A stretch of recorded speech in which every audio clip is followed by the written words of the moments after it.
اگر حکومت هفپیمانی یا AK Parti و CHP وره آواکرین مجارکه کو تیمرق کرن جی اوه کو ده پولیتیقای ترکیه یا لسر سوریه و روژاوای کردستان چوابه. دوی چارچوه ده پارتیا کومارا گل CHP آماجه دیکه کو او ده درباره و مجاره ده زلالن و پولیتیقای کوان هیا لوی مجاره ده هاتی آماده کرن. Kesinlikle müdahale Suriye yani Türkiye müdahale Suriye ke Rojava ke CHP çıkava kabul nake ve ihtimal ki mazan jiboy vi arazi kutuşkiya bu hafe koalisyon çebe CHP Dışişler Bakanlığı da evde de ısrarcı be.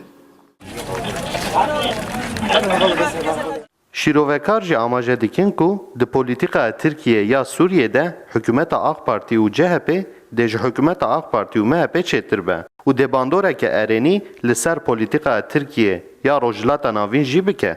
CHP AK Parti koalisyonunda eger hükümeta AK Parti û CHP were avakirin dê rêya diyalogê jî di navbera Tirkiye û Sûriyê de vebe û her wiha dê bi Rojavayê Kurdistanê re jî têkiliyên germtir werin danîn ku pirsgirêkên îro jî dikarin werin çareserkirin. Orta Doğu'da bir şey yürütemezsiniz.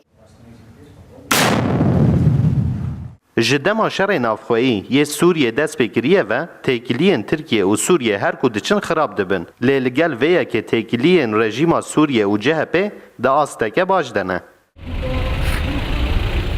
Şîrovekar amaje dikin ku avakirina hikûmeteke hevpeymanî a AK Parti û CHP dê ji bo AK Partiye şansek be ku bikare polîtîkaya xwe ya Sûriye û ya Rojavayê Kurdistanê ji nû ve ava bike.